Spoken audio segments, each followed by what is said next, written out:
Assalamualaikum warahmatullahi wabarakatuh. Perkenalkan, nama saya Muhammad Nurul Adha dengan NIM akhir 156. Saya di sini akan menyampaikan materi mengenai manajemen risiko. Langsung saja lanjut ke materinya. Untuk topik pembahasan di sini saya akan menjelaskan mengenai definisi manajemen risiko, jenis-jenis manajemen risiko, tujuan manajemen risiko, studi kasus manajemen risiko, dan kesimpulan. Yang selanjutnya, manajemen risiko. Manajemen risiko adalah proses sistematis untuk mengidentifikasi, mengevaluasi, dan mengendalikan risiko yang mungkin berdampak negatif terhadap pencapaian tujuan organisasi. Jenis-jenis manajemen risiko. Risiko finansial, potensi kerugian keuangan yang dapat dialami oleh individu, bisnis, atau lembaga keuangan akibat fluktuasi nilai aset, perubahan suku bunga, volatilitas pasar, atau kondisi ekonomi yang tidak terduga. Risiko pasar, salah satu jenis risiko finansial yang muncul dari fluktuasi atau perubahan harga aset, suku bunga, nilai tukar mata uang, dan faktor-faktor pasar lainnya.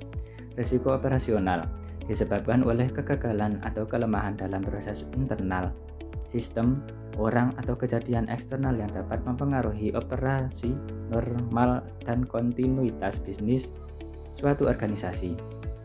Yang selanjutnya, risiko reputasi, berkaitan dengan citra, image, dan persepsi baik sebuah individu, organisasi, atau merek di mata khalayak umum, pelanggan, pemegang saham, atau mitra bisnis.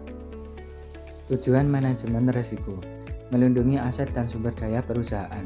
Tujuan adanya manajemen risiko dalam usaha adalah untuk melindungi aset dan sumber daya perusahaan seperti pekerja, properti, reputasi, dan sumber daya perusahaan lainnya.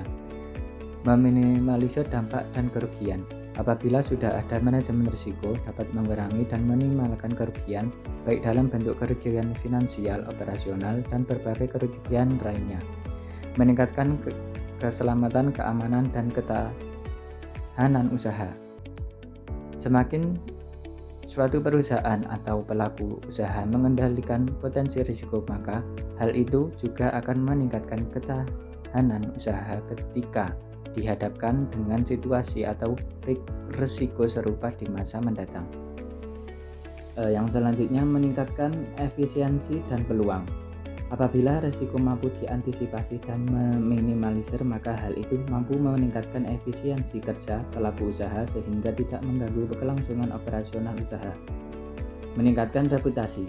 Kemampuan perusahaan atau pelaku usaha dalam mengatur dan menghandle potensi risiko maka akan meningkatkan reputasi usaha atau suatu perusahaan dalam mengelola risiko. Yang selanjutnya, studi kasus manajemen risiko. Kasus General Market Risk dan studi kasus Bank Syariah. Bank Indonesia membekukan kegiatan usaha PT Bank Global. Market risk merupakan kondisi yang dialami oleh suatu perusahaan yang disebabkan oleh perubahan kondisi dan situasi pasar di luar dari kondisi kendali perusahaan. Sejak tahun 14 Desember 2004, Bank Indonesia BI membekukan kegiatan usaha BKU PT Bank Global Tbk. Akibatnya sekitar 8.000 nasabah yang dicatat di 13 kantor cabang terpaksa kerepotan mengurus dananya. Bukan hanya itu, ratusan investor, publik pemegang saham juga menjadi tidak jelas investasinya. Selanjutnya, untuk kesimpulan, General Market Risk adalah risiko yang disebabkan oleh suatu kebijakan yang dilakukan oleh lembaga terkait, yang mana kebijakan tersebut mampu memberi pengaruh bagi seluruh sektor bisnis.